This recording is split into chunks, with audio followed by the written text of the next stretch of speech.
It is one of my favorite nights of the week. Probably my favorite night, actually, because open mic night is a night for y'all to sound off. It's a night for me to give the channel back to the people that make this channel what it is, the people that support this channel the way that they do. It is my way to give the platform that you built back to you. That is what open mic night is all about. The link is pinned to the top of the chat. So if you want to call in, as always, do it early so you can get in and get out, because as this thing gets rolling, it always fills up and you do not want to wait forever. So let's get this thing started right after the intro.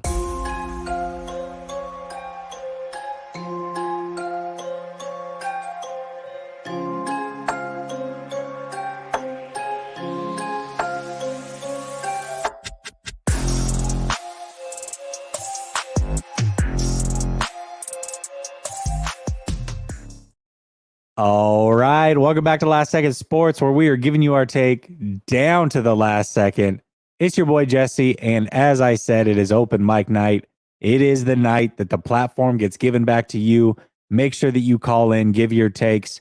Whether you agree with me, you disagree, you got something else on your mind that you want to talk about entirely, tonight is the night to call in. Let me give a shout out to a couple people in the chat before we get to the folks that are waiting. My guy, Giants Niner fan, I appreciate you for becoming a member. And we're going to figure out your shirt situation, bud. We're working on that. Yes, Niner Matt, new camera. You like it? Is it nice? You like it? You like it? Here's the thing, though, is you get a nice new camera. It looks good, but it could look better. When you're streaming live and you're doing it online, it's going to compress the file. So it's not going to look as good as it possibly could if I was just flat out recording the video. But it is definitely an upgrade. Much better than the webcam I was using. And ultimately, you know, as the platform grows, you saw that I upgraded the audio. Now I've upgraded the visual. Got to give back. I mean, that's what it comes down to. And if you want to continue to grow your platform, and once you start making a little bit of money, you have to put back in and invest back in to keep the people happy. So I'm glad that you noticed it. I hope that you like it. What's up, everybody in the chat? Yeah, hey, there we go. Thank you, Kless, for becoming a member. I appreciate it. What's up, Smack Jones? JP. All right, let's get to it. We got a couple people waiting. Like I said, the link is pinned to the top of the chat. So if you want to get in early. The wait is only a couple people long right now. As this thing gets rolling, the wait gets longer. So get in and get your takes done. We're going to start. This is how I know it's a call-in show, because this man's first. And he's been first for a majority of these call-ins. But right now, he is first again. What's up, Korean 49er? I'm good, Jesse. How you doing tonight? I'm doing good, brother. How you been? I can't complain too much. Got a dental implant. How did your deal go, your surgery? I was out of it for most of Friday, but started getting back into it on Saturday. So, okay. You know, outside of walking sideways for a few minutes under anesthesia, you know, they put me under at like 9:10 in the morning, and then at like 9:40 it was done. It was like, okay. Yeah, nothing, you know, I don't even remember it. Oh, really? Okay. Did you get any of those like funny videos when you're when you get out of surgery and you're underneath? Nothing good? No, nothing too good. All right. Got a several point plan. I talked to Grant about this over the weekend. I don't know what your take would be. So I think I got 5 to 6 points. My first point would be find a rush end opposite of Bosa. Okay. This offseason. I agree. Love it. Number 2, move Jimmy and Mike McGlinchey on. McGlinchey might be a little tougher, but I mean, I can understand thinking of the 49ers with John Lynch and his team on that. So you're saying McGlinchey and Jimmy Ward, let them walk? Oh, Jimmy G. Oh, Jimmy. Yeah, of course, Jimmy G. Yes. You know I'm on the same page there. No doubt about that one. Number 3, try to improve the secondary. It was I think they want the other cornerback spot needs to be at least one of the safety spots and the cornerback spots has to be improved one way or the other this offseason. Okay. What about, how would you feel about either Ward, Gibson, Mosley, bringing back any combination of those folks? Would that be good enough or no? I think it'll be okay. I don't know how much Mosley will get paid with, I think he's still recovering from his injury this upcoming offseason. Mm-hmm. Gibson played well, got a lot of takeaways. I'm not going to. And Jimmy Ward still shows he can still play at a pretty high level. Yeah. I wouldn't sign up for super long deals, but at least maybe another year with an option for Jimmy Ward. Okay. All right. Another thing that someone would say would be, that I've always been critical of Kyle. I kind of get tired of him saying, "Yeah, it's the quarterback's fault that they got hurt." I mean, I'm frustrated that you would put Tyler Kroft to put him in a position against someone like Hassan Reddick, who's coming in at 1,000,000 miles an hour and he's ready to do damage, and he did. I mean, I can't blame all that on Tyler Kroft. He was put in that position to try and stop a really good defensive rusher at that time. I mean, frankly, this goes back to the first problem of Lynch and Shanahan. They haven't found a quarterback when they took over, and we're still talking about it now, 6 years in. I agree with your second point. The first point, I think I've talked through it quite a bit, but for me, it was that he kept going to the well with it. The first time, I actually think he got away with it. I think that Purdy could have easily stepped up in the pocket. He also had 3.47 seconds to throw. So I don't necessarily, the result wasn't as bad as what the injury would show. I mean, as far as the play call being at fault here, but he kept going back to the well once he had a backup quarterback in. That's where I was like, okay, man, they obviously know what you're trying to do here, and Hassan Reddick is not biting. He's going straight for the quarterback. You've got to adjust a little bit. But yeah, I mean, that was my feeling there. But as far as not having a quarterback, I mean, they could have two quarterbacks on the roster right now, but they also might have zero quarterbacks on the roster right now as far as the future goes. So they've got to get that figured out this year. That is the main priority this season, 100%. Well, they always say when you have two quarterbacks on the roster, you have none. It's true. So they've done good on the roster, and I'm not going to discount that, but you haven't found the most important position yet for whatever reason. And we've belabored that point to death already. Yeah, no doubt about it. I mean, and they had a lot of options to find that position and find the right guy and figure out if they've had the right guy. And it seems like every time they've had an opportunity, they've gone the wrong way. So I don't know. It's a little bit tough. And one final thing, I say they should spend the money and get Darren Payne to block the middle of the defensive line. To me, appreciate Kinlaw, but you and I know we can't trust him with his damaged knee. I can't trust him. Yeah, I get, no, I'm with you. I'm with you 100%. Daron Payne's a guy that I wanted at the trade deadline. He was my big get at the trade deadline. They were close to getting him.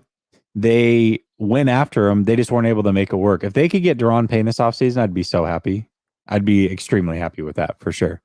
I liked him in that draft when they got McGlinchey instead of him. So as I said, I'm always speaking for myself on that one. Yeah. That's fair. All right.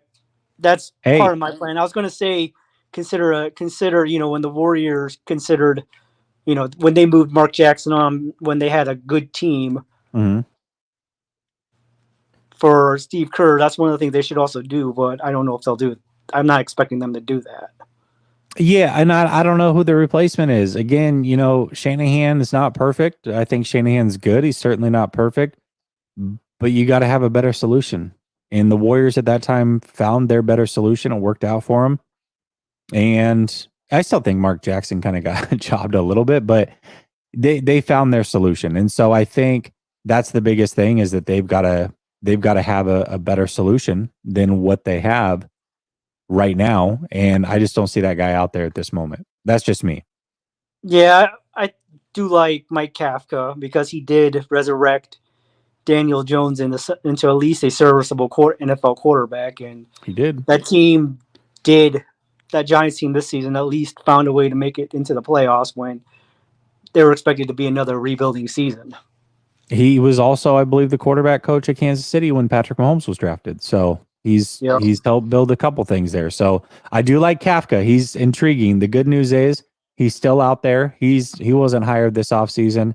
So if things go crazy and they decide to go that route, there's somebody out there. But it is interesting, Korean 49er, on your way out. I'll say this. They usually, when a team has an offensive guy and they fire that offensive guy, they go defense and vice versa. So it's just the way the NFL works for whatever reason. The one other thing, last point, before I let go to the next caller, Kyle needs to trust rookies more because I'm not. When you watch the Chiefs game, they had at least 4 or 5 rookies give very good contributions to their team this year. I think they had 2 cornerbacks that were rookies that played a lot of snaps and played reasonably well.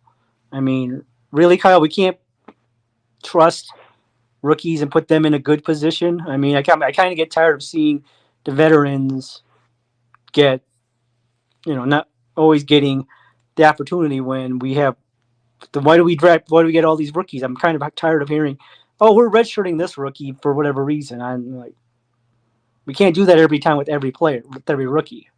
Yeah, and you're not going to be able to for long because now you're starting to get these guys. I'm going to get you out of here, Korean 49er, and I'm going to answer some of this, but they're starting to get these guys on big contracts, which means eventually you're going to have these guys contribute going forward.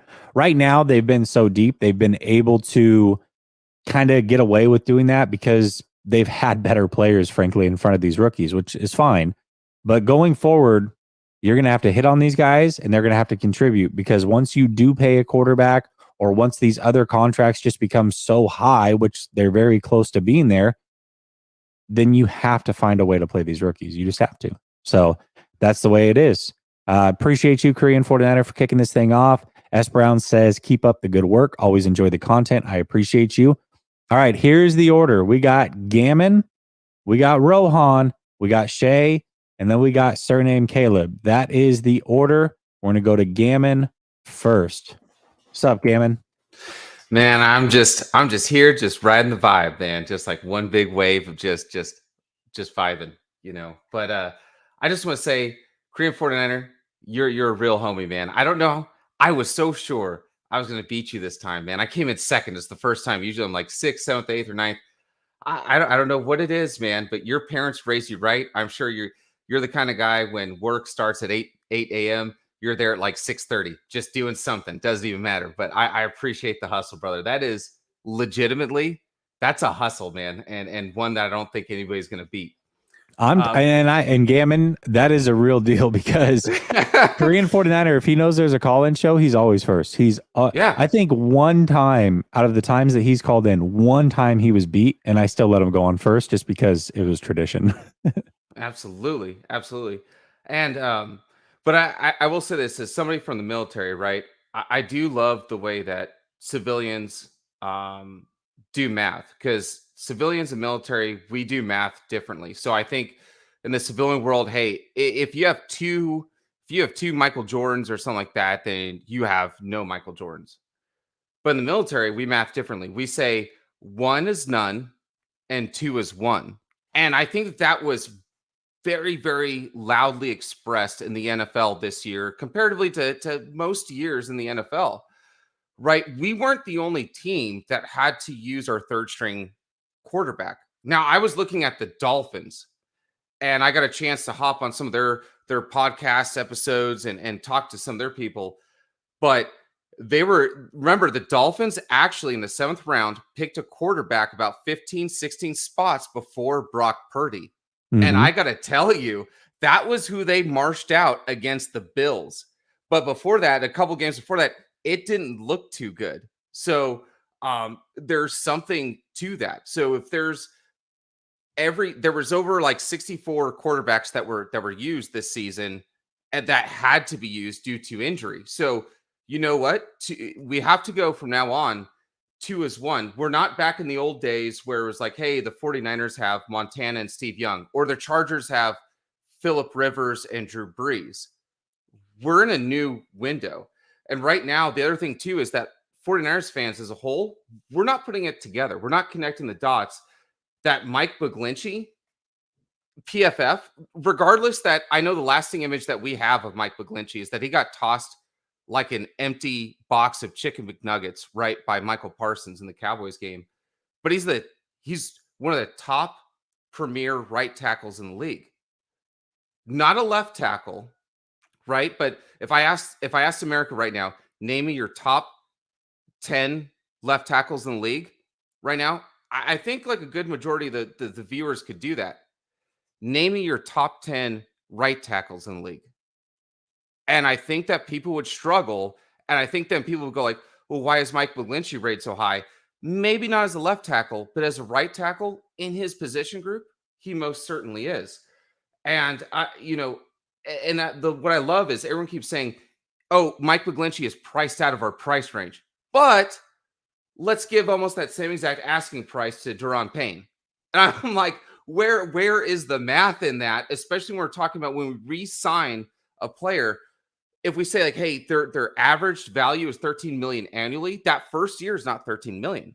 It's more closer to 1.5, 3 million, whatever that signing bonus is, but it's not going to be that full amount. Deebo Samuel's contract this year is an example. Hey, whatever you thought about Deebo Samuel this year, about him not making his money, next year he needs to make that money because he's getting paid that amount. Jesse, before I get off, I wanted to ask you a couple questions. What was your nickname in high school? What was your nickname in high school? I never really had a nickname. It's funny because in this community, everybody calls me by either Last Second Sports, right? Because that's what I'm tied to, or Jesse. But actually, growing up, everybody called me by my last name. Even up till now, I'm Naylor. In my personal life, everybody calls me Naylor. No, if people hear Jesse, they're like, "What?" Kind of sounds like a porn star. That person doesn't know you if they're calling you Jesse, basically. Right. And another question I have for you is, have you ever seen Jimmy Kimmel's mean tweets that he kind of does? I have, yeah. Those are great. So I've always wanted to ask you this, and this might be a little bit too quick for you to respond because I know you've probably got some stuff in the past or some notes written down somewhere. But I always thought it would be fascinating because you are so polarizing when it comes down to this community, kind of like the Jimmy Garoppolo of as far as like 49ers, like podcasters and that sort of thing.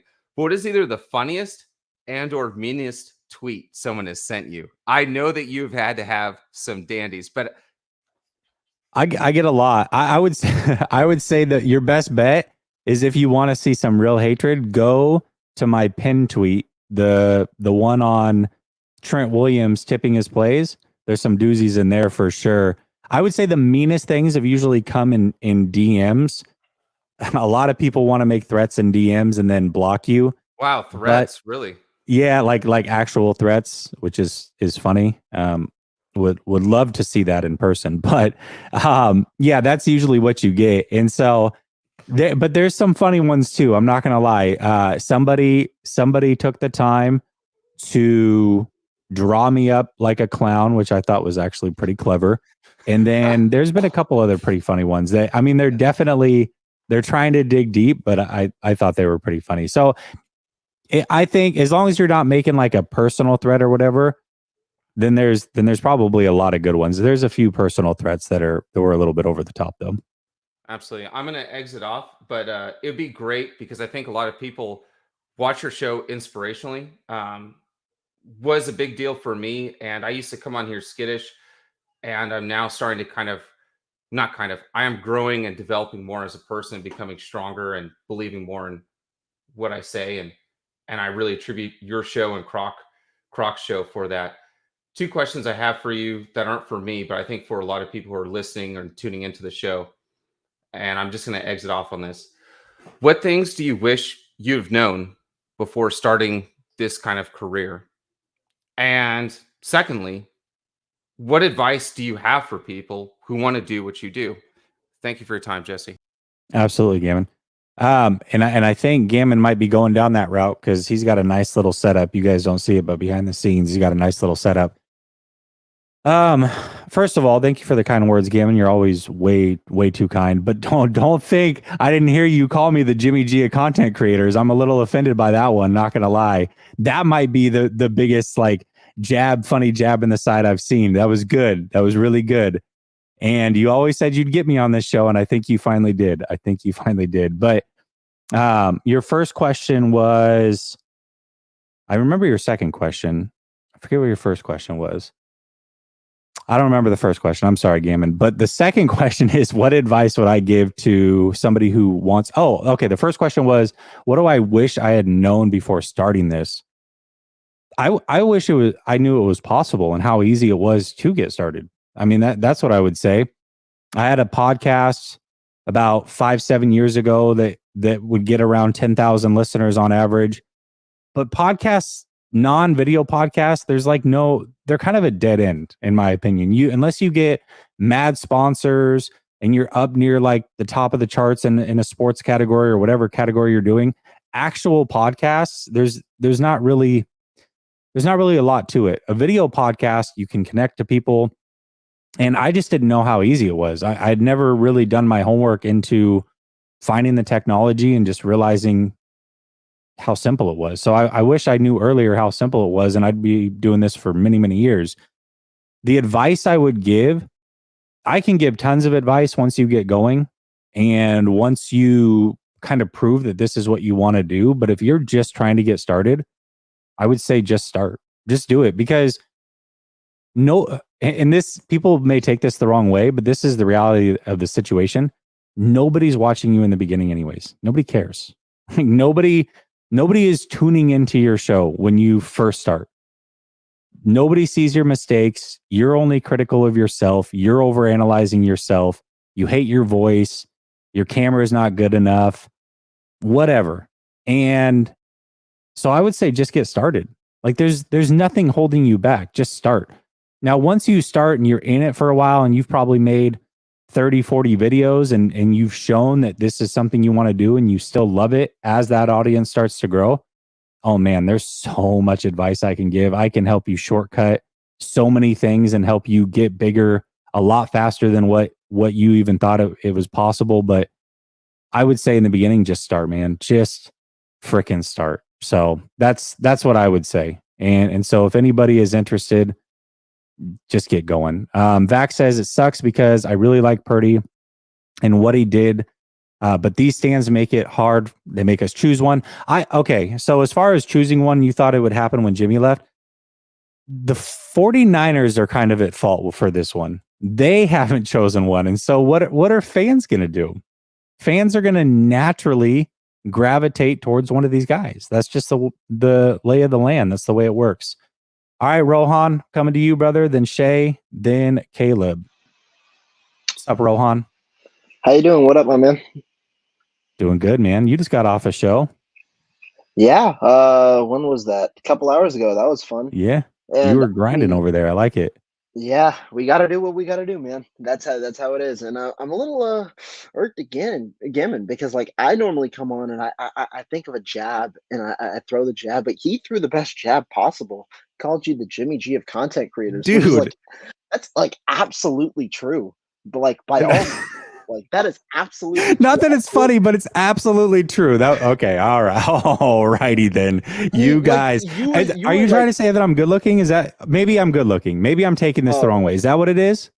Okay, you can take it the way you want. I'll take for it sure. That's how I'm gonna take it. Yeah, you guys are calling me good looking. That's what I'm hearing. Yeah. Okay. Yeah. Cool. Yeah. But no, I have an interesting question for you because like I've been thinking about this on my own and I haven't put it on a podcast yet. I don't know if I will, but I want to ask you, of the big contracts that the 49ers have already dished out or are going to dish out, which one do you think they're going to end up regretting the most? Oh, man.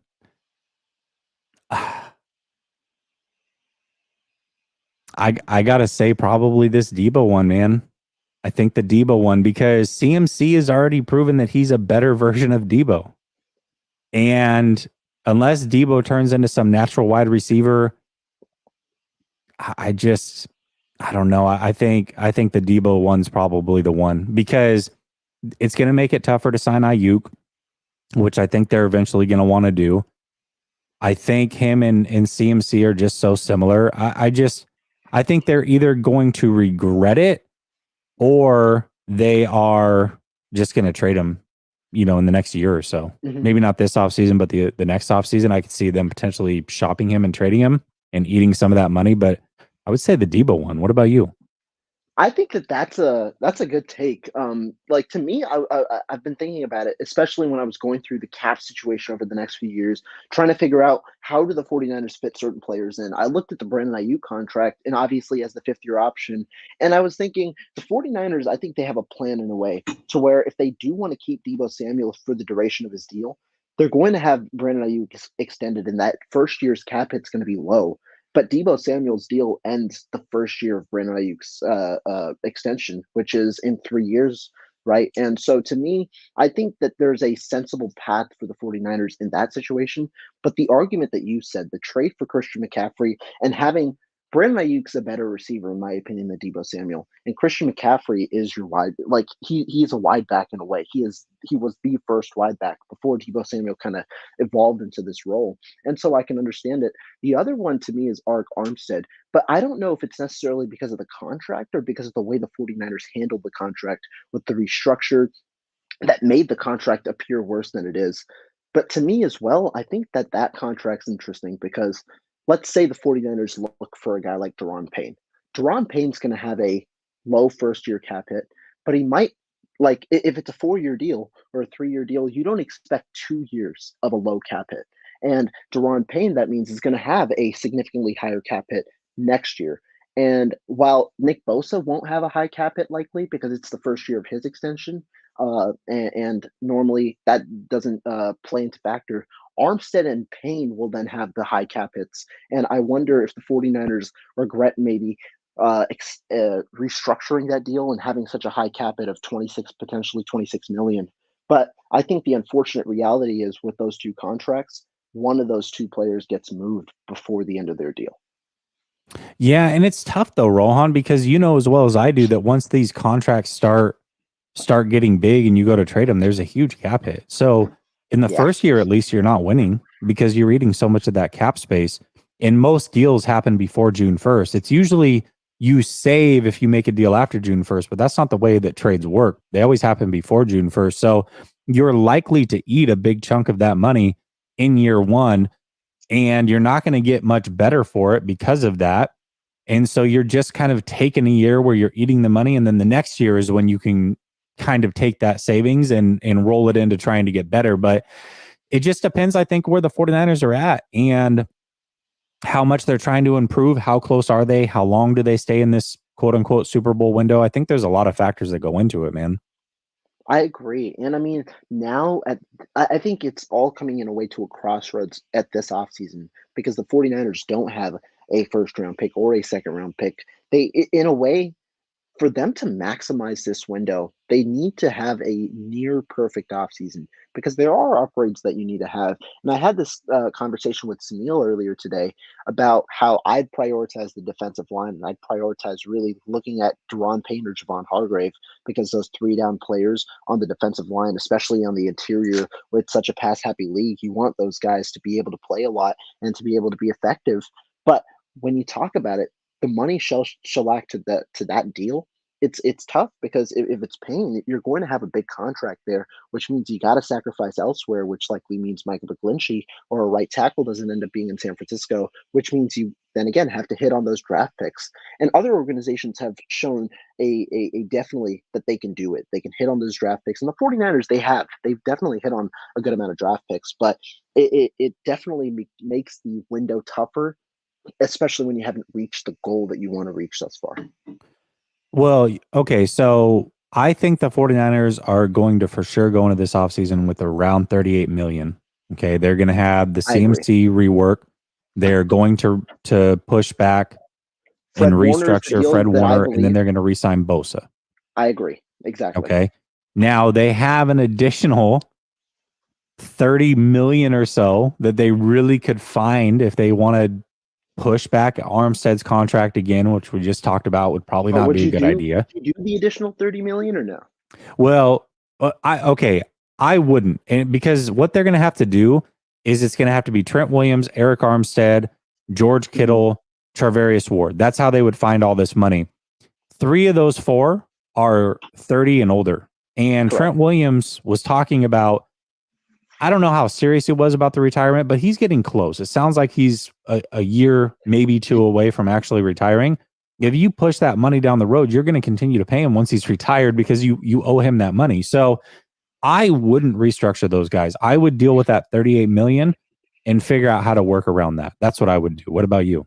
And that's exactly why I like coming on the show, because while we do have our disagreements, cap-wise, that's exactly where we've agreed. I've looked at the situation a lot, and those 3 players I wouldn't touch. Charvarius Ward, I would potentially make an exception to, given that you might view him as an extension candidate after his age 27 season and extend him maybe for 3 more years. But then again, are you wanting to leverage that flexibility at that point when you might be at a different cap situation? I think, though, if they really truly want to make more money, Ward is a guy where they could save probably 13 million, maybe, because I know the cap hits 15.8. I forget exactly how much the base is, but I'd assume around 10 million that you could save more there with Ward's deal. He's the only logical one. I wouldn't touch Kittle again because you've touched him a couple of times, and you know how players of his physical stature end up regressing in a way over time. And Armstead, I don't know if you touch him because, again, you already pay him 23 this year and 26 next year. Do you want to keep paying him more and more? The way that I look at it is you're not, while you're paying less this year, you're paying exponentially more in the years after. And Williams is the one that I absolutely wouldn't touch because of because of the retirement situation. If he retires at the end of the year and you're owing him $30 million in dead money, that's a tough thing. The 49ers really did a good job. Parag Marathe did a great job with that contract in making it so that after the 3 years, which seemed like the window that Williams could retire at the end of this year, that the 49ers could have an out with minimal dead cap money. That's the way I look at it. 100%, Rohan. Thank you for calling in, brother. I appreciate it. Actually, on your way out, I'm going to take Gammon's question and turn it back to you because you're also a content creator. What advice would you give to somebody that is just starting out new or thinking of starting a channel? Don't overthink it. Like I was young, way younger than a lot of people when they were doing it. I think I was probably 17 or 16 or 17 when I started YouTube. And like you said, I got to catch the end. Like you said, you're not doing it to become famous or to like really see success overnight. You're doing it because you believe in yourself and it's something you're passionate about. The reason I love to pump out articles, the reason I love to do shows, the reason I love to really understand the game of both football and basketball and do the job that I like to do is because I'm passionate about it. And so if you're passionate about it, you're going to be able to figure something out for yourself. You're going to be able to, if you want to do something, you're going to be able to do it. And the other thing, don't be afraid to reach out to people. That's something that I learned and something a lot of people have given me. I mean, I wouldn't have never met a guy like you, wouldn't never met a lot of the people that I've worked with if I hadn't been had the courage to reach out. 50% of the time, they're not going to respond to you and you say, oh, well, you're going to move on. But you have to understand that the part of this gig is just networking yourself, putting yourself out there and really taking advantage of the opportunities that you get. I'm extremely grateful that the people that I did reach out to ended up supporting me, ended up really helping me as I've kind of moved along. You definitely being one of them, being one of the pillars of the community, of this 49ers community when I entered. And so I'm grateful for you. I'm grateful for a lot of people. And I just say, if you're passionate about it, you do what you want to do. You continue to do it. And you might not see returns, but if there's a point where you aren't passionate about it anymore, then you reevaluate. But if you continue to be passionate about it, don't worry about the returns. They'll come. Worry about yourself and continue to work through it because you know that you want to do it. Absolutely. I agree. Thank you, brother. I appreciate it. Have a good one. You too. All right, later. Gammon says he wants us to do an after session with Rohan. Curious how our chemistry is on stream. We've done some shows together and we'll do some this offseason. Rohan's a good kid. We joke around a lot. We definitely have some good little inside jokes and we take jabs at each other. but we have some pretty good chemistry. I think he's a good kid. Faithful Davo hates us all, this is a great segue because speaking of hate, I know he hates this next guest, the boomer of the hour. Let's see if the stream actually works for him. This is the third show that we've tried to get him on. Will his audio work? What's up, Shay? What's up, man? Hold on. Can you guys hear him? I can hear him, but I don't believe that this is actually working. Hey. Yo. Okay, it's working. All right. Wow. Well, yeah, I mean, crazy. I'm on a computer now, so my audio should be there. Wow, what I mean, I don't know what if I'm watching, Last Second Sports or Disney Channel. I mean, what a bunch of heartfelt moments going on here. Shout out to the kid Rohan. Yeah, I mean, it feels, man, all warm and cuddly. My heart is so pure. So thanks, Rohan, for that touchy sentiments. And yeah, I mean, by Gannon himself as well. I mean, Jesse, I don't know about a pillar of light, but Jesse's definitely a good guy in the community. I feel like I'm more of a foundational to the 49ers community. But that's fair. That's totally fair. Yeah. So, but what's up, man? It's finally good to finally be on here and finally talk some Niners football. Yeah, bro. I mean, what the hell? It's crazy. So what everybody doesn't know is last week Shay tried to call in multiple times. We found out that there's an issue with the Safari browser working with StreamYard. So he and I stayed up for like an hour after the show trying to get it to work so that next time, which is tonight, he'd be able to call in. So I'm glad that it's working first and foremost. And last week, I know we were talking a lot of Purdy and Lance. I don't know if you want to get that take off or if you got something else around either some of these draft prospects, which I know you've been spending some time there, free agency, whatever, man. The platform is yours. Oh, thanks. No, yeah, I mean, you already know where I am with Lance. I'm a big fan of the kid. I just think that he has, just the mindset is just different from a lot of these guys. And I just feel like he's always faced adversity. And I felt like he's just the guy who doesn't, quit or is always, the person to always get back up and always keep fighting. And I just feel like since day one, he's been given, the short end of the stick, and he's always been Jamal. Ever since his college, he's always been fighting adversity, and to finally see him overcome that, it just makes me want to root for that guy. You kind of root for those underdog type of dudes, and so I know he's definitely someone who puts the time and the work in his craft, and I kind of want to see it flourish. I just feel like the 49ers organization has to just give him that chance, and I know we talked about it multiple times, but the consensus when he was coming out of the draft or for his entire quarterback class was that, whoever the 49ers select is going to be coming into a good, situation. It's not going to be the Texans, the Browns, the Jaguars at the time. They're going to be these, they're not going to be a bottom end organization.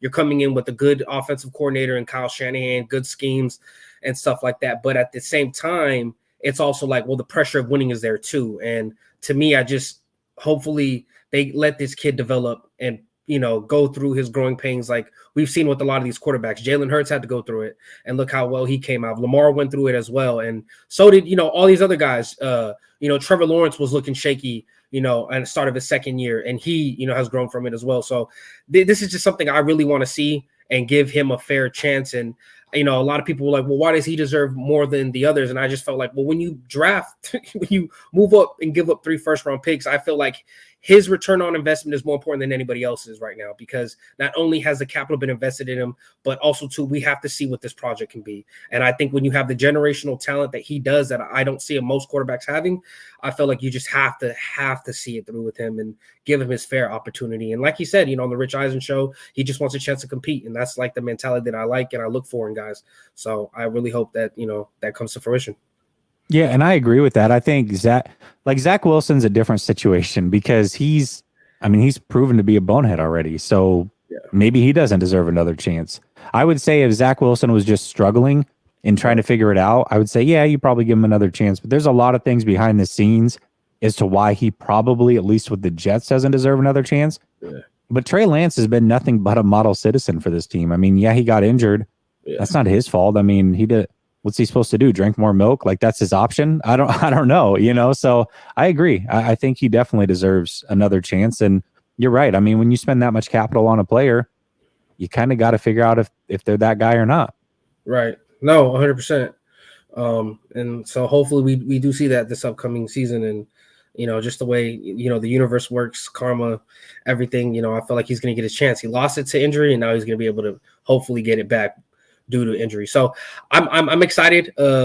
Whichever route they go, but I feel like Trey Lance is the only answer, because to me, again, I think Purdy's definitely better than Jimmy Garoppolo. Don't get it twisted. It's just I just feel like we're being duped again. I mean, Jimmy Garoppolo was better than CJ Beathard and Nick Mullins. So fans kind of got complacent and was like, okay, we have our guy. But it's like, well, compare Jimmy to the rest of the guys. And then it's the same thing. Like, I think Purdy's very effective and very efficient. But again, he's better than Jimmy. Like, I need guys that are transcendent. They're going to take, us over the hump. And I think you see that in guys like Mahomes and, I just don't understand how you watch that game and watch that Super Bowl and, see the trend of what that's most likely what Super Bowl is going to look like. Two high-level quarterbacks competing at the highest level, trying to win, the Lombardi. And you're seeing Jalen Hurts make all these plays, throw for 3 touchdowns, 330 yards. Mahomes, damn near perfect passer rating, 4 touchdowns. Like, I just don't know how you see that and look like, yeah, let's just go with the more efficient guy, or not really transcending and stuff like that. So to me, that's just my opinion about the quarterback situation. But,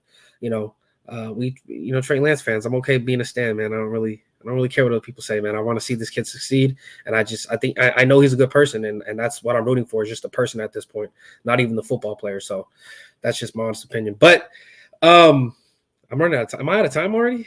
You're fine. You got another minute or two. Go ahead. Okay. No, I mean, and then just I think Sunil said something very interesting yesterday, and I agree with it, man. Listen, I think McGlinchey is fine. But the best teams that played and won the Super Bowl, entered the Super Bowl, or participated in the Super Bowl, had the best offensive lines. And I just don't think Mike McGlinchey is a needle mover for me. Whether they spend the top money at tackle, it seems that has to be seen. But at the end of the day, like, talking about guys like Nick Zakelj is just, to me, that's just a regression. Like, I don't see it. They need to protect these guys. And I think the better teams, like, not only, like, maybe we've been gotten the blueprint wrong. Like, yes, I believe in Nick Bosa, and yes, I believe in this defensive line. But to me, I think offensive line is what matters. And I think the style of the NFL is more predicated on offense now. I mean, I just think the best offenses wins. And I think we had 2 of the top 3 offenses this year in the Super Bowl, which was the Eagles and the Chiefs. And I think they had 1 and 2 of the best offensive lines. And to me, they have to share up that center position. I think Brendel's very serviceable, but they have to find a Pro Bowler caliber player. And the same thing with the right tackle. I think McGlinchey is fine, but he's not no staple. He's not a pillar or foundational player. You know what I mean? He's not a cornerstone piece. So I think they have to find those guys. I think addressing the offensive line, and if we can get a top 3 offensive line like the Chiefs or the Eagles, I think it'll make a lot of problems, I wouldn't say go away, but it would make it, easier to overcome a lot of, other areas of where the 49ers are lacking. And to me, I think even thoughts about bringing McGlinchey just doesn't do it for me. Like, we need better than McGlinchey. You know what I mean? You need better at center. Serviceable is fine and all, but I need transcending talent guys. I need guys who are Pro Bowlers. I need something like the Eagles or the Chiefs. That's the only way I feel like keep these guys upright, keep these guys healthy, and, be more effective on offense. So. I agree with that. The problem is I mean, as far as free agents go, I don't know if that guy exists. 100%. But the flip side of that, though, Shay, is then don't pay McGlinchey either. Don't bring him, because if you don't think he's the guy, you don't pay him top dollar just so that you don't get slightly worse. I would rather pay somebody $2 million that might be a slight step backwards than pay him $16 million a year to be okay.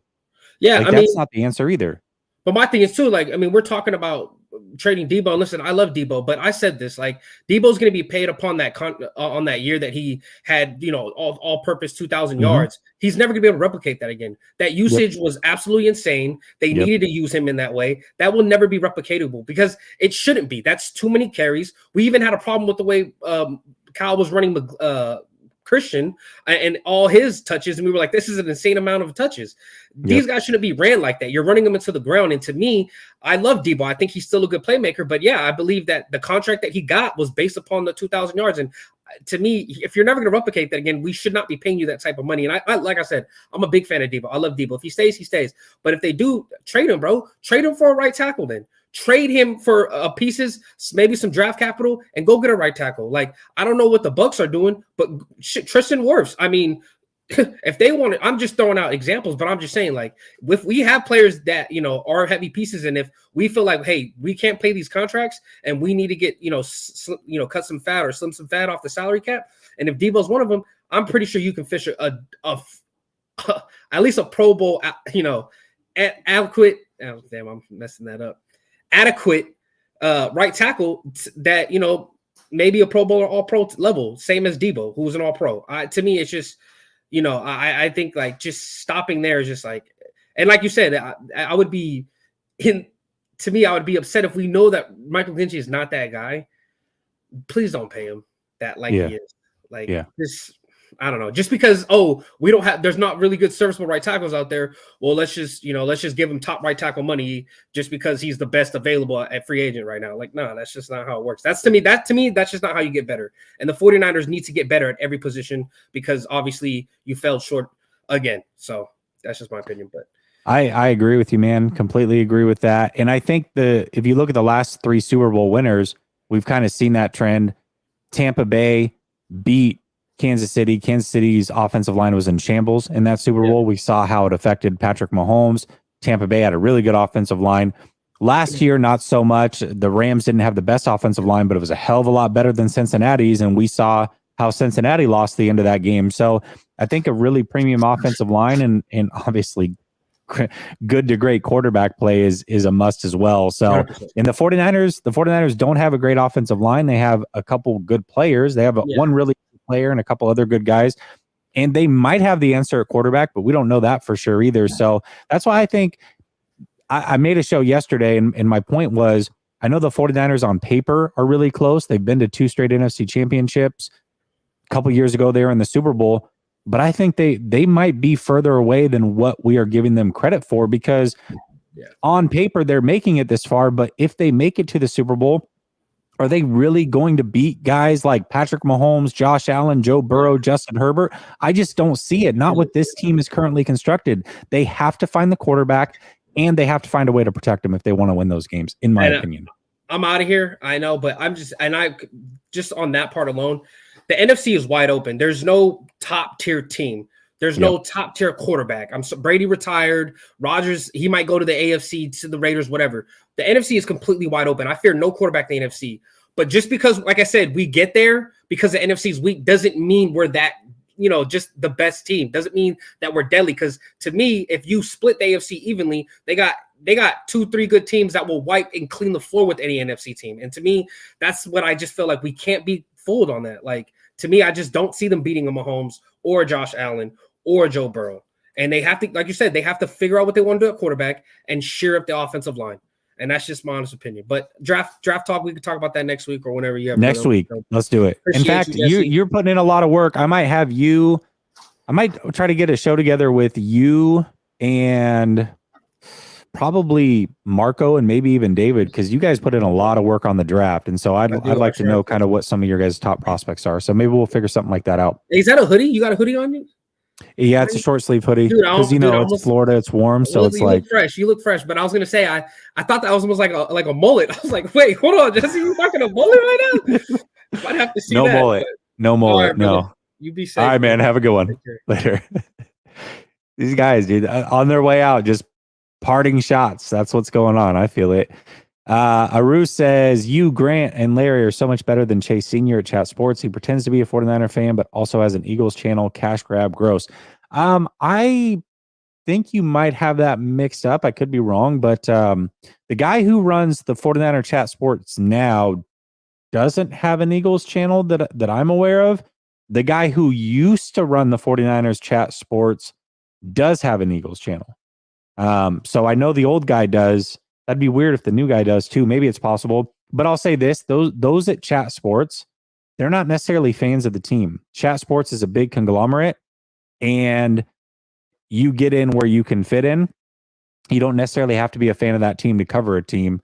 It could be very Grant Cohn-like, where he just covers the team. I know that I applied for Chat Sports kind of as I was getting started, and the only team that was open was the Chicago Bears.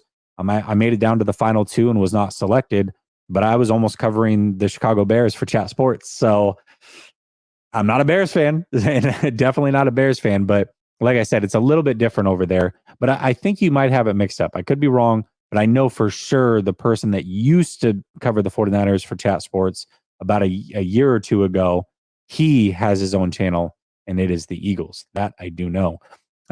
Surname Caleb, we're coming to you, then Kevin Carter. Al A says, is it time to question defense wins championships? I think in today's era it is. It's just built for offense, man. It's a whole different ball game than what it used to be. This is not the same NFL that I grew up watching, our parents grew up watching. This is catered towards offense, and it started to make that change around 2002. And every few years, they implement more and more rules that makes it that much harder for the defense to win games. And so I think defenses throughout the regular season, a lot of times are ahead of the offense. But once you get to the playoffs, offenses start going, man. They really start going, especially once you get into the Super Bowl and you're playing these great quarterbacks. There's just not a way to slow these guys down unless they're not protected by their offensive line. And when you have a Patrick Mahomes, who's the best quarterback in the league, on top of an offensive line that can protect him, there you go. I mean, it's impossible to get to him. So Gammon says, question 1, how, what, when, where, why did you leave yourself open to be labeled a non-49er fan? I think anytime that you're critical of the team, the moniker is 49er faithful, and it's not faithful to criticize the team. It's just not. And so I understand that. I'll say this. I mean, anybody who's seen around the game room that I'm in now, I mean, I've got thousands and thousands of dollars in signatures from the 49ers. I've shared pictures of me in middle school in a 49ers starter jacket. I mean, I like I said, I get it. I understand it, but definitely not the case. Question 2, did that bother you? I think early on it probably did, but I don't know. The more and more that you create content and you put yourself out there and you have takes and whatever, the bigger you get, people are going to challenge you more and more. And I think if I respond to you, it's because usually we've had some sort of back and forth at some point, and I respect your opinion enough to respond to you. But if you say some just outlandish stuff and I don't respond, then it's like, I just don't care. Like at some point, it's just, there's too much out there. People are you don't know who's serious, who's not. I think at least early on, there's this thought of you want to defend every take that you have. And especially if it's something genuine, which for me it is. I mean, if I say it, I mean it, and I'm going to back it up with stats. Doesn't mean I'm going to be right, but I'm saying it because I think it and I believe it. But people are going to challenge you on that, and there's just nothing that you can do about it. You know what I mean? What is our cap space? We're sitting a little over 8 million right now. I think we're going to finish around 38 million once they re-sign Bosa, they restructure CMC, and they restructure Fred Warner. So I think they're going to be around 38. They can get upwards of 70, but I think 38 is about that number. And question 4, I found Mason for the 49ers. Can I be a part of the draft? You did. Did you find Mason? I don't remember. That was so long ago, but maybe you were big on Mason during the draft. That's a possibility. Matt Austin, this is my guy. Jesse, which jersey should I buy? First time fan. He's such a troll. He's so funny, man. He's Matt doesn't even really have a team. He just loves football. And so every time a team's good, his joke, he's a personal friend of mine, by the way. What's up, Matt? He's always like, hey, this is my new team. This is who I'm rooting for. In fact, earlier in the show, I had referenced a podcast that I had about 5 to 7 years ago. Matt was a part of that podcast. It was myself, Matt, and Rad, who you guys know from the channel as well. So there's a history lesson there. Thank you, Matt, for tapping in. Appreciate you. All right, let's get to surname Caleb. He's been waiting a while. Ooh, hold up. Caleb, I'm getting a lot of feedback when I talk. So here's what I'm going to do. I'm going to unmute you. You talk. And then I'm going to mute you when I'm going to talk. Sound good? Here we go. You're unmuted. Yo, what's good, Jesse? Yo, man. So I was about to come on here and talk about, I like how you talked about extending Fred Warner, right? Pretty much restructuring that deal since he's fairly young. I think that's great. But I want to comment on what you guys just talked about defense not really being as important when it comes time for the bowl, because I think it still is, right? And here's why. A defensive play is the reason why they won that game. If without that Jalen Hurts fumble scooped up by the defense scoring, that game does not, Chiefs they don't walk away from that game, right? When you think about last year, it was a defensive play, Aaron Donald, that won that game, right? And you go the year before, Todd Bowles, Kansas City, him going to cover 2, won that game. And of course, I mean, KC did have a banged up O-line, but the way he schemed up that defense and just eliminated Tyreek Hill, they were pretty much going to win that game. And I look at but you have coaches like Andy Reid, bro. He's just hard to defend. I don't care how great your defense is. Certain coaches, right? Patrick Mahomes and Andy Reid are an excellent tandem. They need each other. They're fantastic, and it's just hard to beat that tandem. However, defense still does win games because if the offense can't score, you're most likely going to win that game.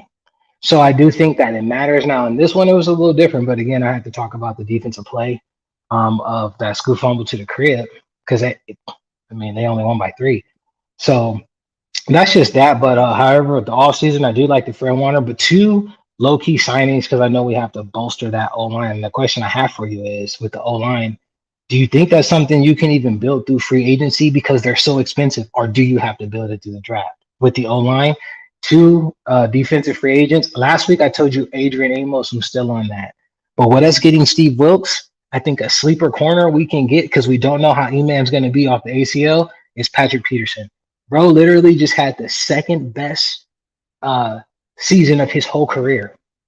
And he's familiar with Steve Wilkes in Arizona. I think he would be a low free agent signing, pair him opposite of Ward. Adrian Amos at free safety, and that kind of would help that secondary a lot. And I don't think you would have to spend a ton to get both of those guys because they're a little older. What's your thoughts?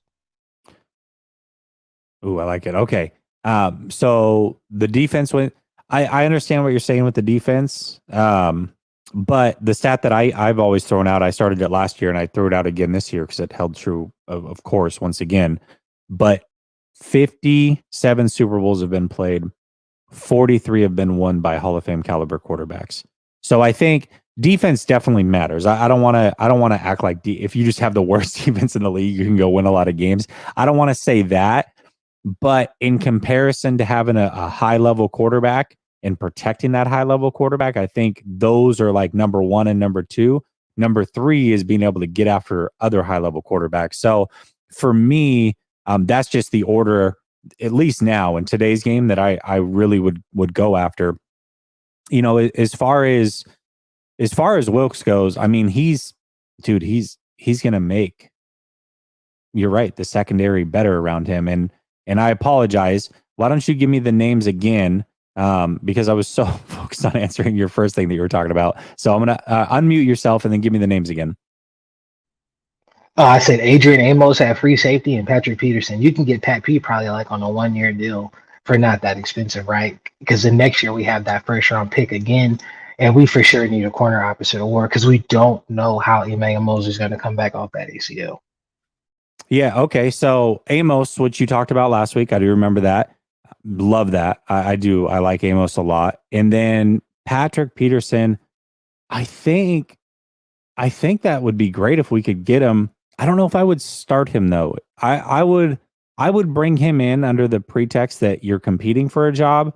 I don't know if he would go for that because he still might be able to get a starting job somewhere else. But even if we don't bring back E-Man, first of all, if we bring back E-Man, I would hope that they would know that, hey, he's good and he can start.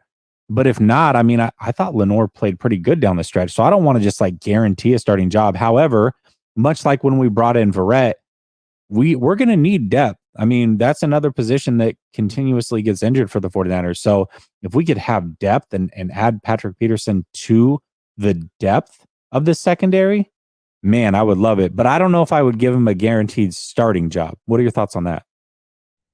Yeah, I only say that, right? Because Pat P had literally the second best season of his whole career this past season, right? And he's in his 30s.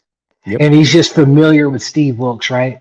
I just think that would be a great depth piece because though we do need help on the O-line, I do want to see what Poe's going to be like. I don't know if they will put him at like a center or move him to right guard. I don't know, but the kid's hella athletic. However, I thought he had a pretty great preseason. But I don't know what they're looking at because again, Aaron Banks, they kind of just shelved him, it looked like, and then he was just an all-star this season, right? So it looks like this red shirt old lineman is kind of working, right, with Aaron Banks. But on that, we still have to shore up that secondary, man. Like regardless of the fact it's a passing league and you have to have it, right? And you have to give Steve Wilkes what he needs to do what he does best.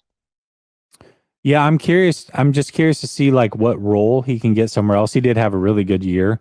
But I always question, like, as a corner gets older, they're always like this close to just losing it all. And maybe that's something that's going to happen to Patrick Peterson. I want to know what role Greedy Williams is going to be looking for as well. I think there's a lot of guys out there that they could bring in for depth potentially too. So and I'm not saying that they can't have a starting job. I just want to bring them in under the pretext that you're competing for a starting job, but nothing is earned. Charvarius Ward is for sure a starter. Opposite of Charvarius Ward, that's an open competition. Do your thing. And so as long as they're good coming in under that, I'm great with it. Definitely. And I'm excited. You talked about redshirting guys. Nick Sakel's another guy. He might be our starting center.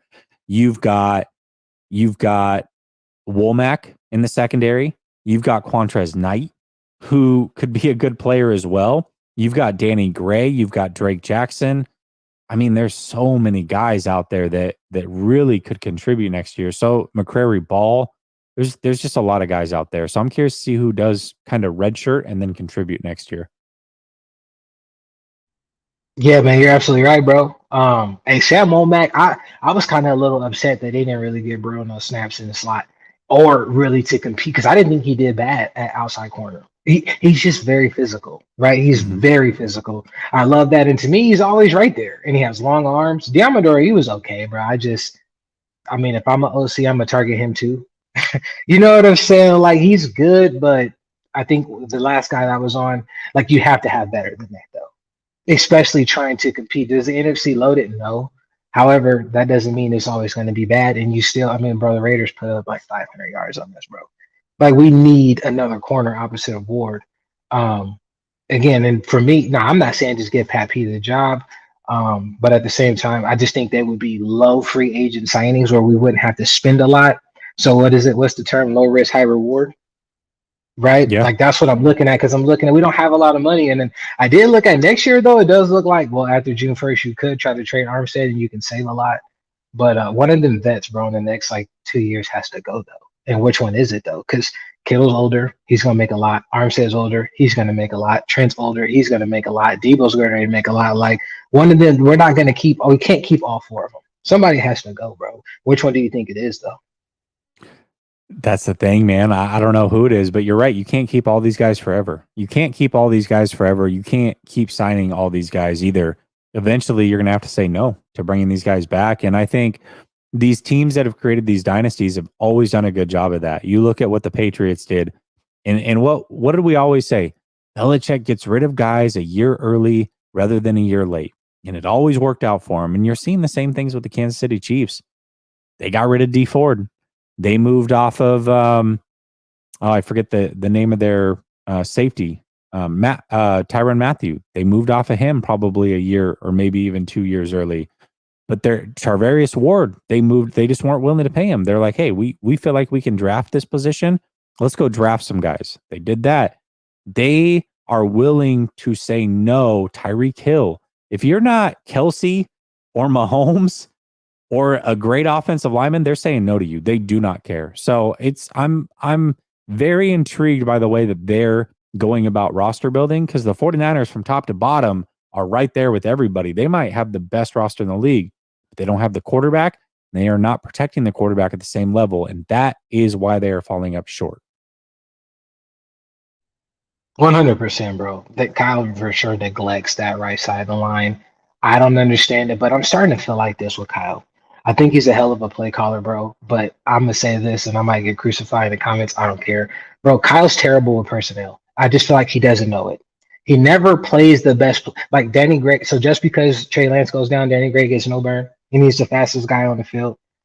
I like Christian McCaffrey, but I'm sorry, as a running back, Jordan Mason's better than Christian McCaffrey at running the football.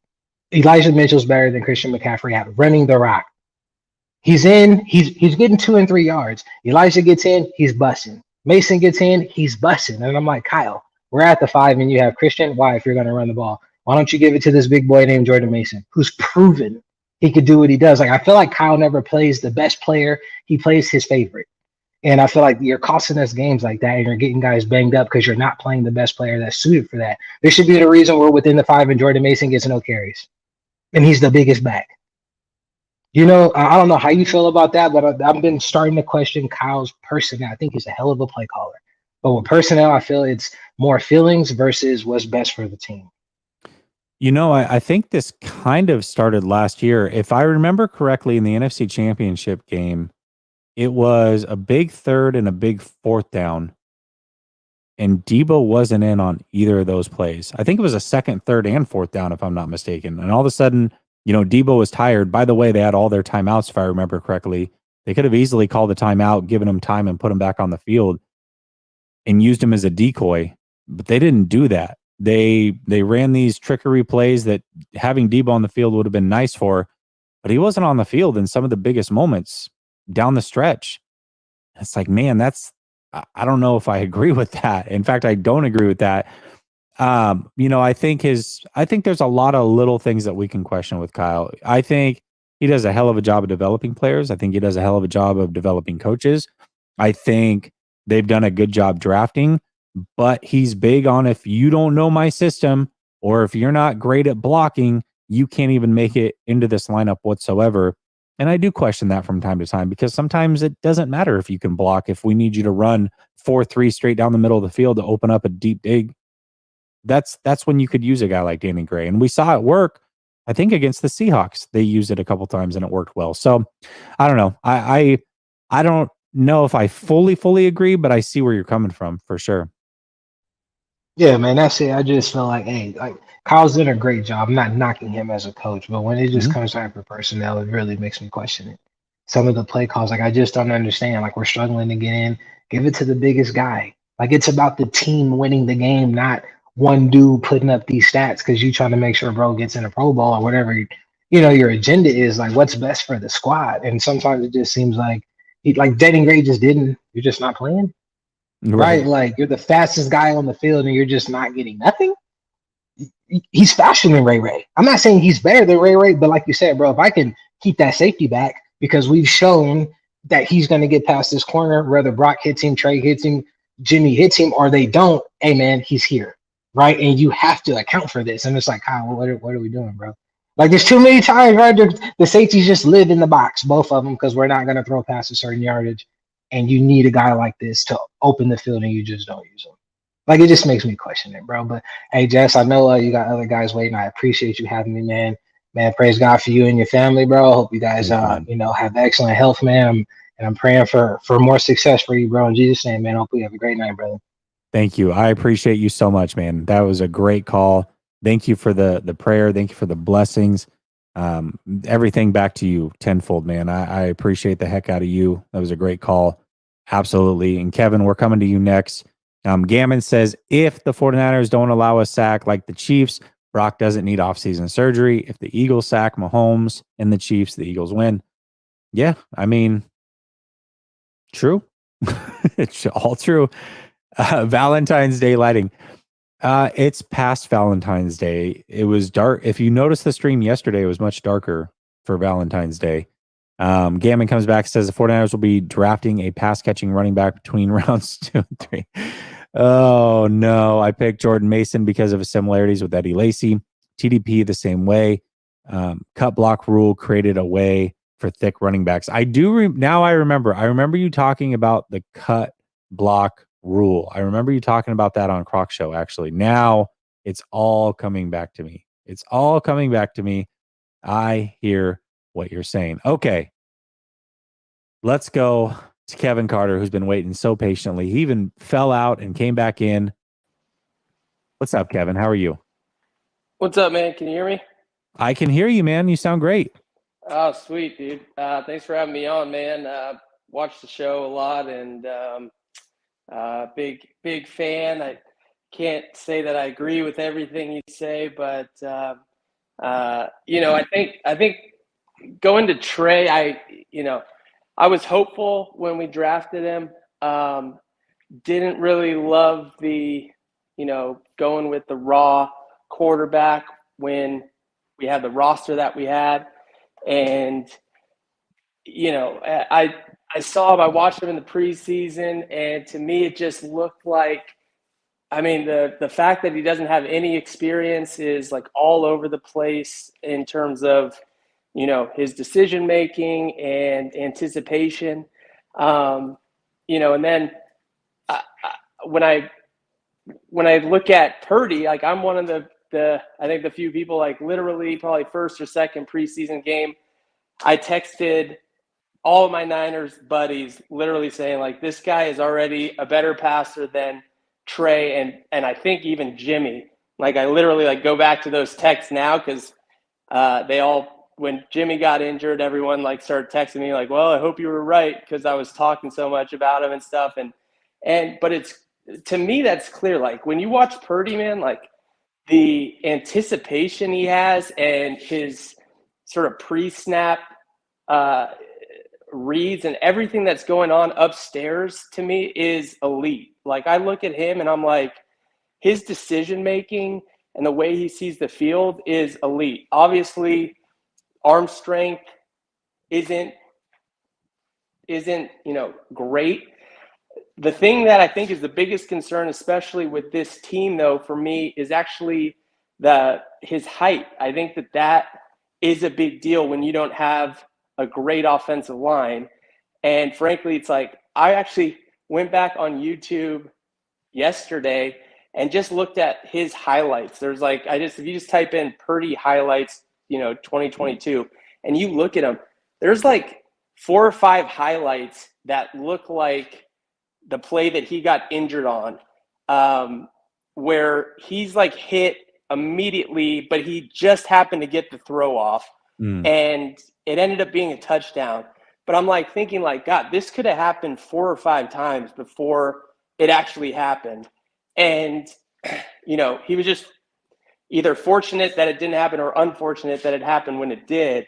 But to me, if he's 6'4", I don't know if his arm gets hit like that when he's throwing the ball. And so to me, like that's a legitimate concern and something like, again, it's like I don't think you should put any quarterback behind a mediocre line, but and expect for them to be healthy. But someone like him who's, not as tall as you would like, I think it's even more important.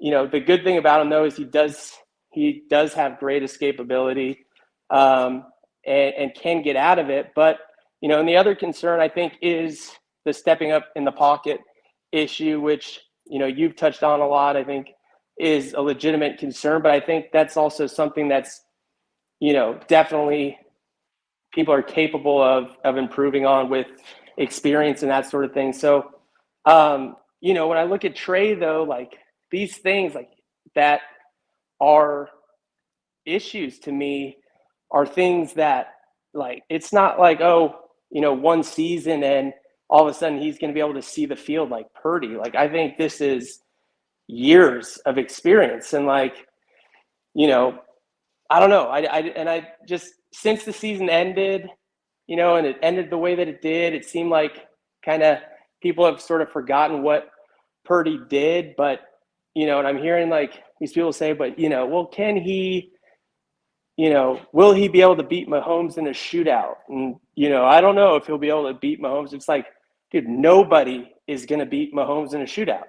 Like, what are you talking about that, that's your concern, is that he can't beat Mahomes. It's like Jalen Hurts just played an amazing game with the best roster in the NFL and didn't beat Mahomes in a shootout. Like you shouldn't be asking whether or not you can beat Mahomes in a shootout. You should be saying, how do we not get into a shootout with Mahomes and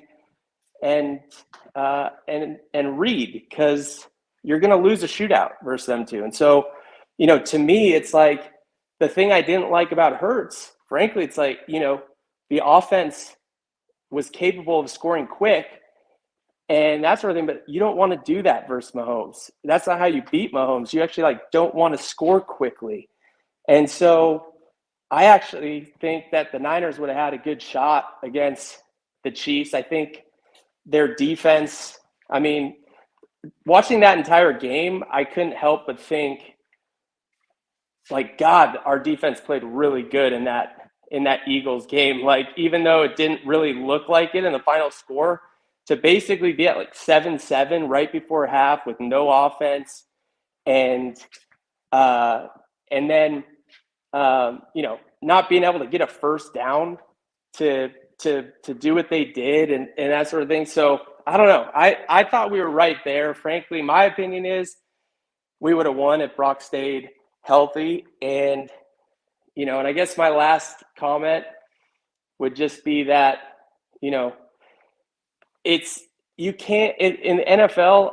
I don't think you should ever give up a year where you have a chance to make the playoffs for something that may or may not happen 3 years down the line, because it's tough to make the playoffs in the NFL every single year. And so, and as we saw this year, it's you don't know what can happen. You never know if Mahomes got injured like Brock Purdy did in the Super Bowl, then Jimmy Garoppolo would have won a Super Bowl, and everyone's sitting here saying that he could never win one. And so I don't buy that. I think you never know what can happen, but when you have a team that's capable of getting there, you got to put the best guy on the field. And until Trey proves that he's the best guy for the job, then you got to start the best guy. Or if you're confident that no matter who you start, we're still not going to make the playoffs, then go ahead and play Trey. But don't waste a for sure shot at the playoffs on a maybe. To me, that's just dumb in my opinion. But anyways, Well, I don't know. You hold on, Kevin. You said a lot, and I'm trying to remember it all, because I think you have a lot of really good points, and I want to talk through some of these. So let's talk about Brock before we go to Trey. Right, we've got two different things going on here. Mm-hmm. So Brock Purdy, you talked about how you wish that he would step up in the pocket, which I agree, that is something he certainly can learn. The thing that I question, though, is being a 4-year starter in college and then also coming into the NFL. At what point is it just that's what he's comfortable with? Because possibly, going back to the height thing, he can see the field better when he's back from the line. And so stepping up in the pocket is not something he wants to do. He wants to roll out so that he can continue to keep his eyes down the field and see over some of those big linemen. Do you think that that's a possibility, and we'll never see him be an elite player as far as stepping up in the pocket because of those things? Well, I guess to your, I hear what you're saying. I guess in my opinion, he could there's probably instances where he can improve, and there are times where even with his height, he could step up and improve on that.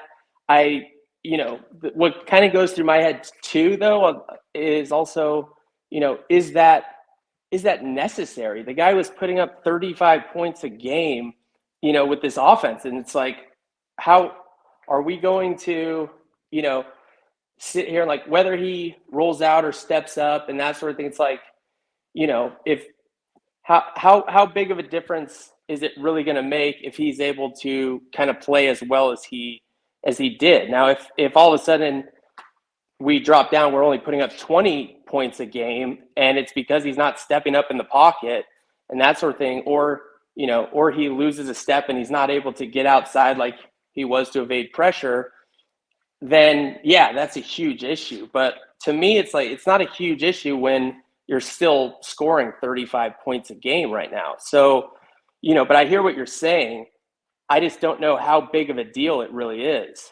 Well, for me, Kevin, like my whole point of the Purdy Trey Lance thing is I don't want to just find a guy for 2023. Like 2023 is great, but whoever they play, if they don't win a Super Bowl and that person is not the guy, like at the end of this season, we need to know if they have the guy, whether it's Purdy or Trey or neither. They need to know the answer to that question, because if not, you start to get your assets back in 2024, and that's when you can go out and try to again acquire the guy, right? And so for me, my question is great. Okay, so they averaged 32 points a game with Brock Purdy. Okay, but we saw the offense go from 18 points a game with Jimmy to 26 points a game as soon as they add CMC. All of a sudden, Jimmy is not turning the ball over for 4 straight games, which he had never done in his career for 3 straight games. All of a sudden, he's playing at the best he's ever played. That's what we heard before he got hurt. So we know that CMC contributes there because they went up a full 8 points. Now, Brock Purdy being better than Jimmy elevated it again and brought another 6 points to the offense.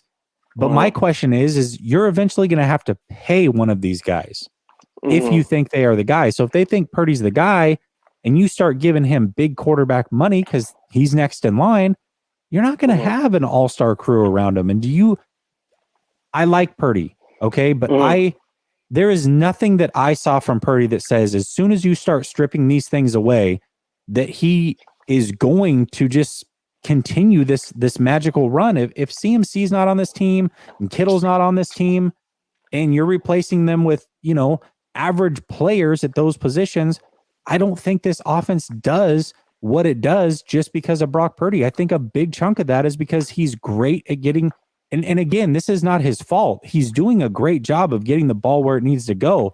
He will continue to do that. That's not going to change. But when you don't have guys that are going to get you huge yak and be great all-pro caliber players, I don't think this offense does what it does just because of Brock Purdy. And I'm not going to pay a quarterback, whether it's Trey, Brock, Dak Prescott, Kirk Cousins, Derek Carr, none of these guys, Matthew Stafford. I'm not paying for none of these guys if they aren't the reason that my offense ticks. And I know it's hard to find those guys. There's only 5 to 7 of them in the league at any given time. But if you don't have that guy, then you keep going until you find that guy. That's my opinion. I guess I hear what you're saying. Yeah, to me, there's one of those guys in the NFL, and that's Mahomes, who, is basically, I think what you're saying is, you want somebody who, even if your roster is good but not great, you're still going to be a contender. And to me, that there's one guy, that's Mahomes. Like, look at everybody else that is in the league. I don't know the other 5 to 7. I'm assuming like Rodgers is on there. That his roster was, okay, not great this year. He didn't even make the playoffs. Like, Mahomes is that guy. I just don't think it's realistic. You don't think that Josh? You don't think because Josh? I mean, I'm looking at the Buffalo Bills. I'm sorry, that team is not a good football team. Like they started out as a very good football team. I thought they were going to be the team to beat, but they got stripped of a lot of talent through injury, and then they continued to not be able to run the ball. And they still they made it to the divisionals because of Josh Allen's right arm. Like, I think Josh Allen's definitely one of those guys for sure. You think? I mean, yeah, I guess they got hammered. I don't know. Like they weren't.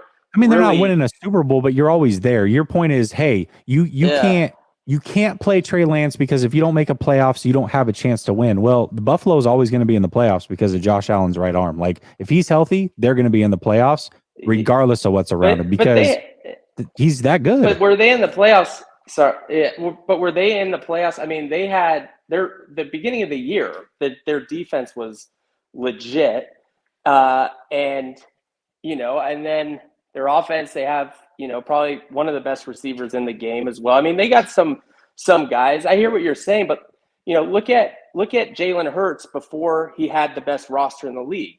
Like, the Eagles weren't a legit contender. He needs the best roster in the league before they were a legit contender. Now, I mean, maybe he can go on and elevate the rest of his roster when it's not as good as it was this past year. But, they weren't a legit contender before he got guys around him. And so I think, I also, and but to me, be it's fair, like, I also don't think he was really Jalen Hurts until this year. Like, just look at the leap of his throwing ability from year 2 to year 3. I mean, there was a noticeable difference. Yes, of course they added piece in it. I'm not saying they didn't, but his throwing ability from year 2 to year 3, night and day. Well, I think, and we'll see. We'll see how they end up like next year. I think that they'll probably still have a pretty stacked roster. I'm interested to see like if the roster goes to being just kind of good because they're gonna have to pay him tons of money. Like exactly that same situation that you're talking about. Is he gonna be able to carry the team, or is it gonna be like Russell in Seattle, where it's like, they're kind of good, but, are they realistically going to be a Super Bowl contender once you're paying them $50 million? Like, to me, there's one guy in the league that's like that. It's Mahomes. And so I don't know. To me, it's like, I don't know. And then I just keep thinking too, it's like, the hope is that Trey could one day be as good as Hurts. And that just seems so far away to me. And, the thought of basically going down that path and possibly jeopardizing an opportunity, like, I don't know. Like when I watch him, I'm like, it's clear he's not Jalen Hurts now, or at least the last time we saw him. And then it's hard for me to see that he got significantly better while he's been rehabbing this whole time. So again, I hope I'm wrong. I hope that he, comes out. I loved what he said in that interview a few days ago. Like, that was like, really good to hear. And I think, he's a great kid. There's no doubt about it. Love his. They both are, by the way. I think they both deserve credit for being really good people. Yeah, that's one thing that you could actually say, like, the Niners did get right. They got like good people in the building, for sure. And and so it's easy to root for him. I hope he does go out there and like take the job, but at the same time, it's like take the job, like go out and and then sorry, I know I got to go, but no, you're good. I'm enjoying this conversation, and I actually want to continue it here for a second, if you don't mind. Okay. My whole premise with Trey Lance is this, and I agree. I don't think we're that far off. I think our end results is different, right? My end result is, hey, you play Trey. Your end result is you continue to play Purdy.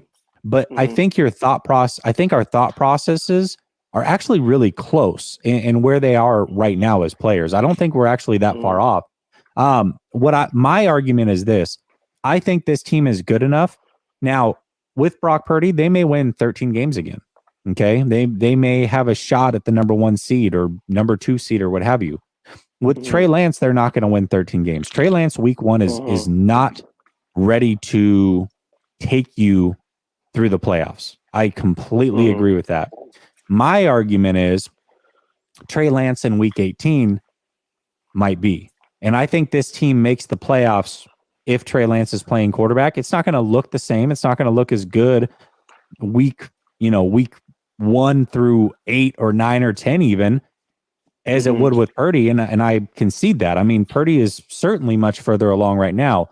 My argument is once you get through week 18, now you've got a full season under your belt. Kyle Shanahan's comfortable with him. He's comfortable in knowing what he does well. He's improving every single snap, basically. We've seen it. Go watch him when he first came in the game against Seattle last year and then played against Arizona and even the first half of the Texans. And then all of a sudden, boom, second half, you're just seeing this major growth.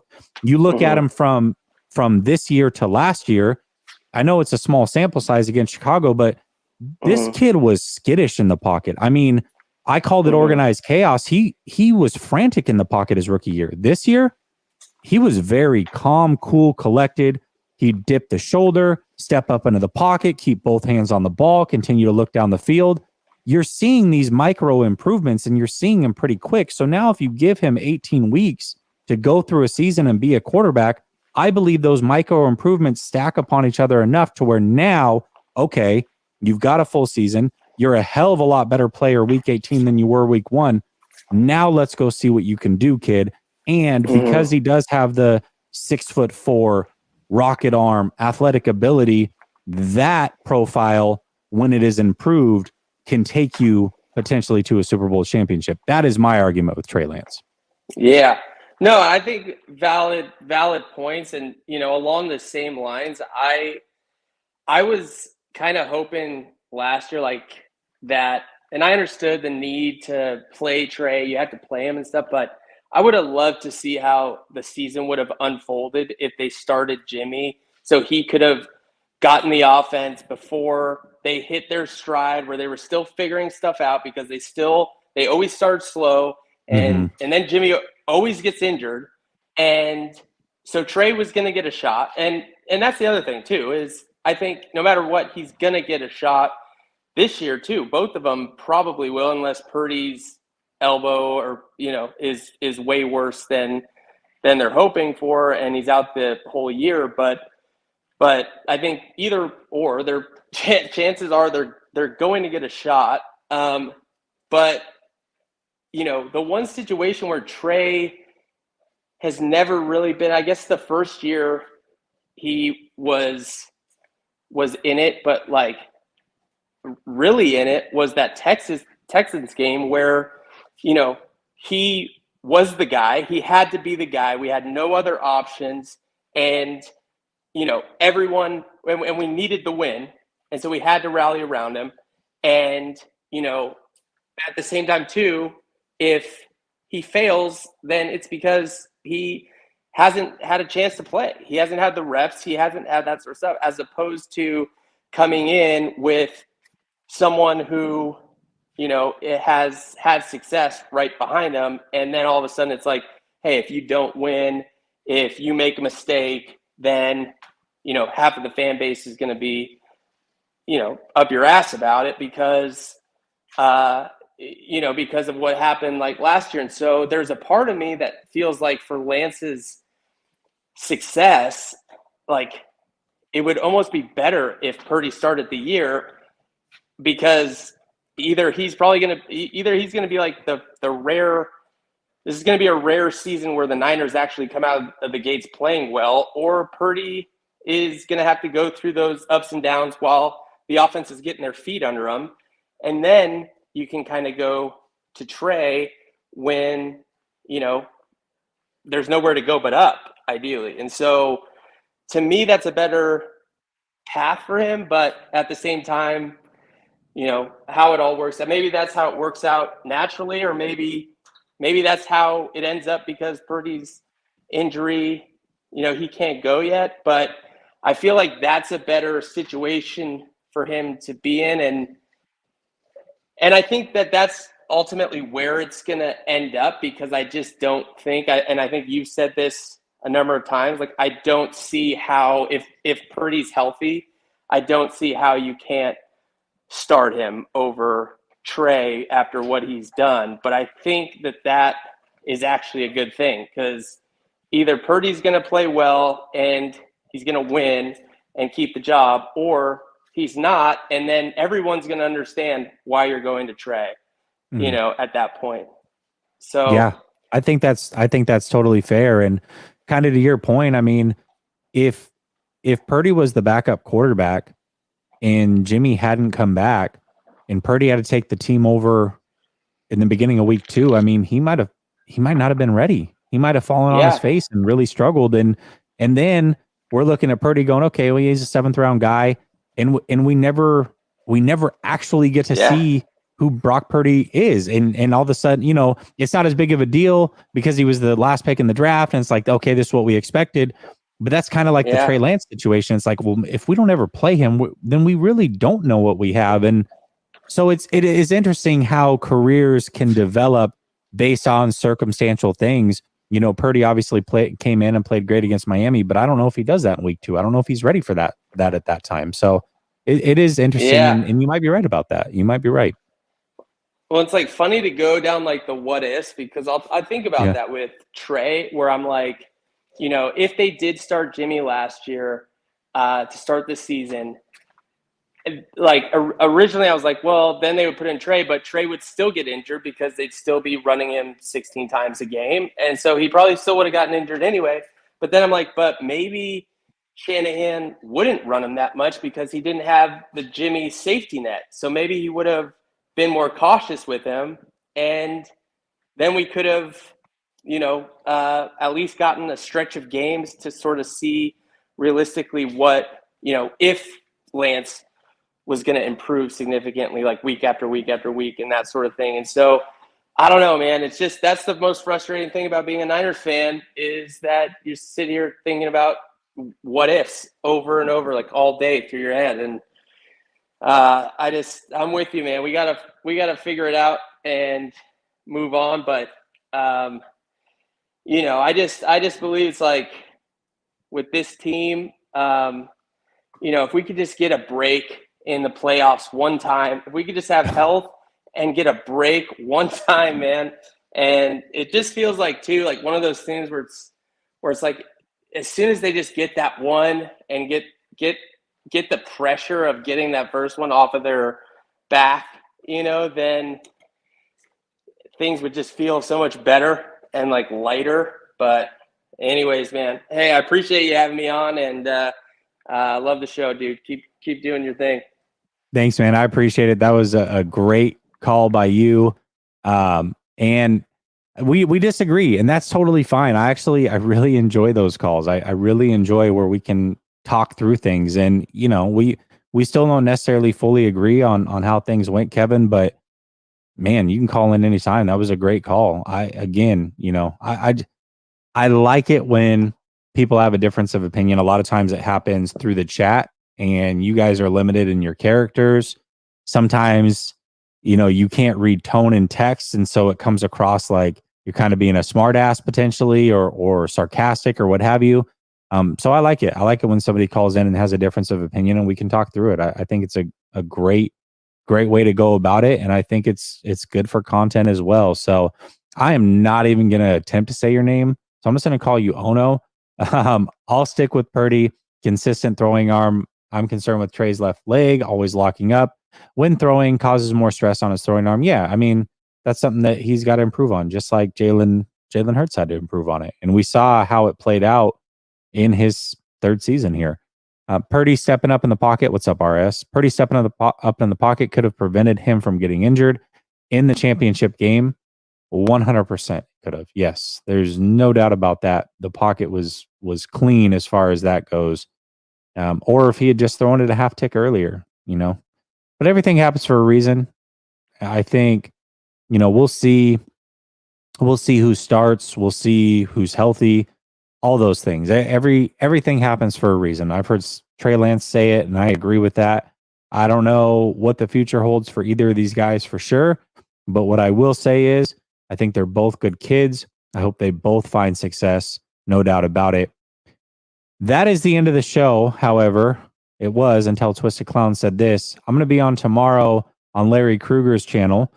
Twisted Clown says, scenario, Niners are 5-3. Trey is out with a thumb injury. Purdy surgery was said for 1 year. Only available quarterback is Jimmy G. Not again, my friend. Not again. We're not doing it. Thank y'all. I appreciate the call-ins. Peace.